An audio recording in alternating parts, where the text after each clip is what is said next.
सदगुरु सुखराम जी महाराज ने धन्य हो। सदगुरु युक्तिराम जी महाराज ने धन्य हो। सदगुरु स्वामी जी श्री कुशालदास जी महाराज ने धन्य हो। संत श्री ज्ञानेश्वरी बाई जी महाराज ने धन्य हो। गुरुदेव आपके धिन धिन हो, महाराज आपके धिन धिन हो, महाराज आपके धिन धिन हो। मन के मते न चालिए, मन के मते अनेक, जो मन पे असवार है साधु कोई एक। बोलो राम। महाराज कहते हैं कि ये मन माया का अंश है, जो इस सुरती को अपने बस में करके और करोड़ों करोड़ों जन्मों से पटक पटक के 84 में दुख दे रहा है। अब इस सुरती को मन के बस में होना पड़ रहा है, क्योंकि मन अपरबल है। वो नाना प्रकार का प्रलोभन लेके प्रलोभनों में फंस के अपना जीवन बर्बाद कर देता है। यहां तक कि गुरु की भी बात की अवहेलना कर देता है। सतगुरु ज्ञान कहे ज्यों करो। महाराज आदेश देते हैं कि जो महाराज का ज्ञान है उसी पे चलो। सतगुरु को एको शब्द मन कोई लेवे मान, तो सहज होते हैं संत दास मुश्किल से आसान। हर मुश्किल आसान हो जाती है, लेकिन अगर कोई महाराज के वचन पे चले तो। महाराज के वचन पे न चलने से कितना जीव को परेशानी होती है, इसका एक दृष्टांत सुनाऊं आपको। एक गुरुजी महाराज अपने शिष्य के साथ कहीं जा रहे थे। एक नगर के किनारे नदी बह रही थी। उस नदी पे जाके गुरुजी ने स्नान किया और शिष्य को 2 रुपया दिया कि जाके बेटा बाजार से कुछ लेके आओ। उस जमाने में चीजों की कीमतें बड़ी सस्ती हुआ करती थी। 2 रुपए में 1 किलो जलेबी आ सकता था। तो गुरुजी ने सोचा कि 1 किलो जलेबी आ जाएगा, हम लोग खा के अपना भूख मिटा लेंगे और आगे का रास्ता पकड़ेंगे। लेकिन चेला 1 घंटे के बाद लौट के आया तो 1 किलो जलेबी की जगह 1 किलो रबड़ी लेके आया। गुरुजी ने कहा कि भाई तुझको मैंने रबड़ी के पैसे नहीं दिए थे, तू इतना कीमती चीज लाया कैसे? वो बोला गुरुजी ये नगर बड़ा आनंद वाला है, यहाँ तो 2 रुपए किलो जलेबी भी है और 2 रुपए किलो रबड़ी भी है। गुरुजी ने कहा जल्दी भाग लो यहाँ से। चेला बोला कमाल कर रहे हो गुरुजी, इतना बढ़िया इतना सुंदर स्थान छोड़ के अब कहाँ जाओगे, जहाँ 2 रुपए किलो में हर चीज मिलती हो। गुरुजी ने कहा लोभस्य नाशस्य कारणम, लोभ परेशानियों का जड़ है, नाश का जड़ है, इसलिए यहाँ रुको मत, भाग लो। बहुत समझाया गुरुजी ने, लेकिन शिष्य माना नहीं और गुरुजी को बोल दिया गुरुजी आप तो जाओ। गुरुजी जाने लगे तो बोले बेटा परेशानी तो आनी है एक दिन। क्यों? परेशानी की जड़ शुरू से नहीं होती, बहुत पहले से पड़ जाती है। इसका नींव पहले पड़ जाता है, तेरे जीवन में परेशानी आने वाली है, इसलिए इसका जड़ अभी पड़ गया, तेरे अंदर लोभ आ गया। वो बोला गुरुजी अब जैसा भी है हम तो कुछ नहीं करेंगे, किसी का कुछ बिगाड़ेंगे नहीं, किसी से कोई बैर भाव नहीं रखेंगे, किसी का बुरा नहीं करेंगे, तो हमारा बुरा क्या होगा। गुरुजी ने कहा फिर भी मैं समझा रहा हूं, और अगर तुम्हें कभी हमारी जरूरत पड़े, जब तुम मुसीबत में पड़ना तो हमको बुलाना जरूर।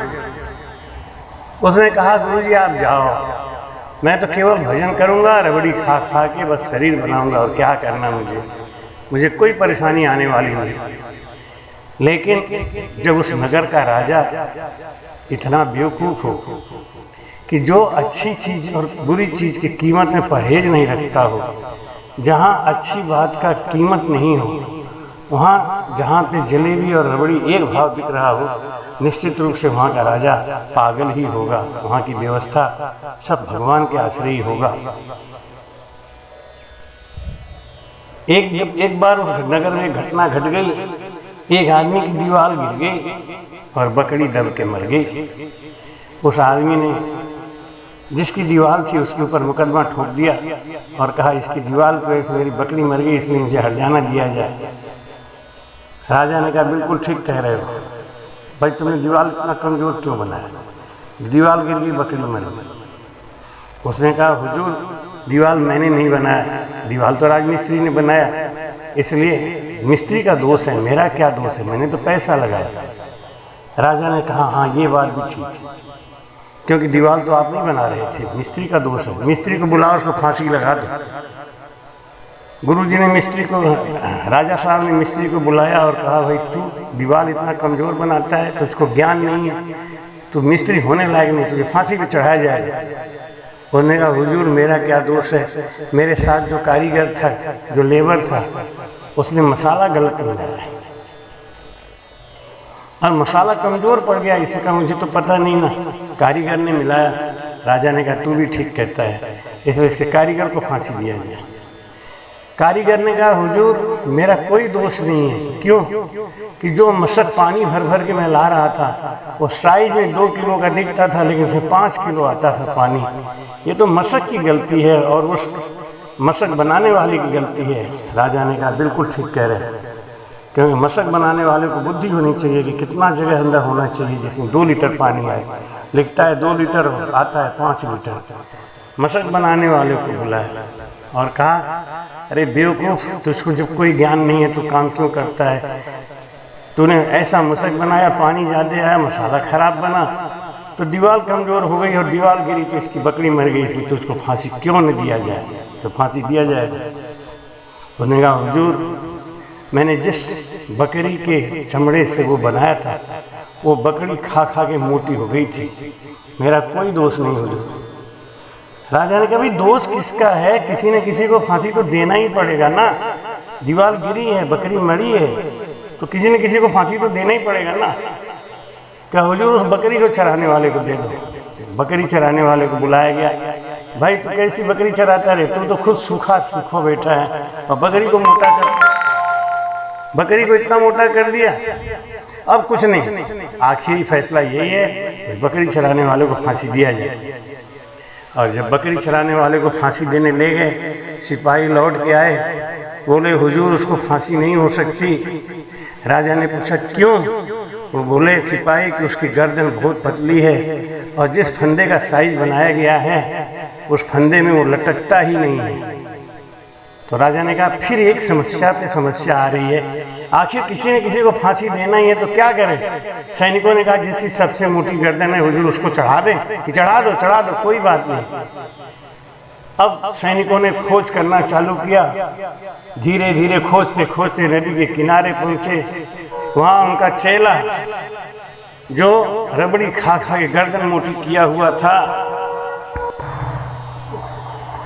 उस चेले को पकड़ के सिपाही लाए, राजा को दिखा के बोले देखो राजा साहब इसकी गर्दन मोटी है और ये साइज में फिट आएगा। चेले ने कहा कि हुजूर मेरी गलती क्या है?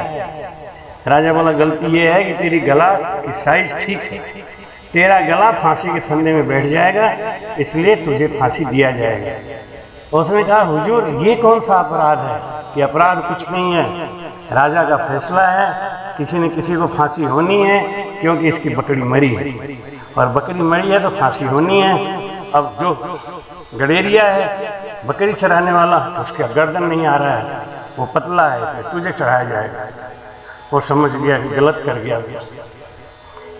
गंदे आदमी के राज में मैंने अपना जीवन बिताया, अब मैं क्या करूं?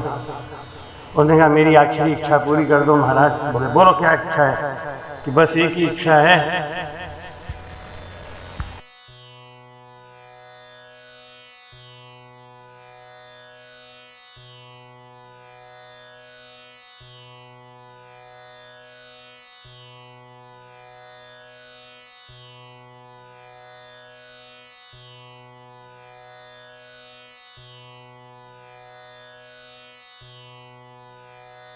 मुझे मेरे गुरु महाराज जी से मिलवा दो। राजा ने सिपाहियों को भेज के उनके गुरु महाराज को बुलवाया। गुरु जी आगे बोले बेटा क्या हुआ, कौन सी मुसीबत में फंस गया? कि गुरु जी मुसीबत तो कुछ नहीं, और रबड़ी खा के मेरा गला मोटा हो गया, इसलिए राजा कहता है कि तेरा गला मोटा है, फंदे में ठीक बैठता है, इसलिए फांसी तुझे ही होगी। गुरु जी मुस्कुरा के बोले मैंने तुमसे पहले ही कहा था। कि जिस जगह आदमी के कार्यकलाप की महिमा नहीं हो, जिस जगह आदमी के गुण के अनुसार उसकी महानता नहीं की जाए, उसको आसन नहीं दिया जाए, ऐसी जगह नहीं जाना चाहिए। लेकिन तुमने तो मेरी बात नहीं मानी, चलो कोई बात नहीं। चेले ने कहा गुरुजी अब की बार बचा लो किसी तरीके से, आगे से मैं आपकी आज्ञा में ही चलूंगा। तो गुरुजी ने कहा कि बस एक ही रास्ता है कि मैं कहूंगा कि मैं फांसी चढ़ूंगा, तुम कहना मैं फांसी चढ़ूंगा, बस आगे का मैं बचा लूंगा। गुरुजी बोले राजा साहब मैंने इस चेले को देख लिया, इसकी समस्या समझ ली, गर्दन तो मेरी भी मोटी है, साइज में आ जाएगा, तो आप मुझे फांसी चढ़ा दीजिए। राजा बोला कोई बात नहीं, एक को चढ़ाना ही है, फांसी एक को तो देना ही है कि बस महाराज हमको फांसी चढ़ा दीजिए। चेला बोला नहीं गुरुजी, मैं आपका केवल दर्शन करना चाहता था, इसलिए फांसी तो मैं ही चढ़ूंगा। गुरुजी बोले नहीं फांसी तो मैं चढ़ूंगा। चेला बोला नहीं फांसी मैं चढ़ूंगा। दोनों में झगड़ा होने लगा। राजा बोला क्या बात है, फांसी चढ़ने के लिए तुम लोग क्यों इतने परेशान हो? गुरुजी बोले बात यह है ये चेला बहुत समझदार है और हमसे चालाकी दिखाना चाह रहा है। इस समय इस मुहूर्त में स्वर्ग का दरवाजा खुला हुआ है और इस समय अगर किसी को फांसी होती है तो सीधा स्वर्ग में जाएगा।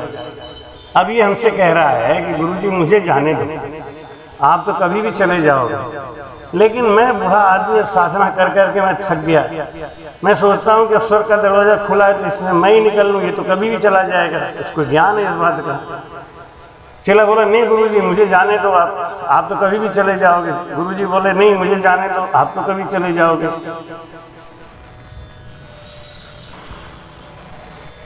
राजा बोला कि अच्छा ऐसी बात है, स्वर्ग का दरवाजा खुला हुआ है, तो एक काम करो, ना तो तुम फांसी चढ़ोगे और ना ही तुम फांसी चढ़ोगे, फांसी चढ़ूंगा मैं, क्योंकि जब स्वर्ग का दरवाजा खुला है तो स्वर्ग में जाने का सबसे पहला अधिकार राजा का बनता है।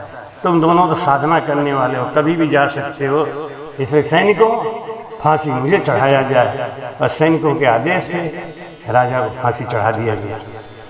राजा जो अज्ञानी था, जो मूर्ख था, जिसको आदमी के गुण का और उसके कीमत का था नहीं था, जिसको न्याय करने का ज्ञान नहीं था, ऐसे मूर्ख राजा के संग ऐसा होना ही चाहिए था।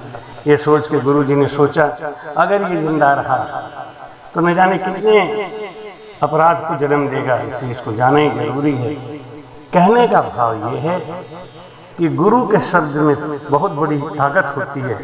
गुरु के आदेश में एक संकेत छिपा होता है, जिसको शिष्य अगर समझता है तो ठीक है, नहीं समझता है तो गुरु आज्ञा मान के उस कार्य को करना चाहिए। सद्गुरु सुखराम जी महाराज।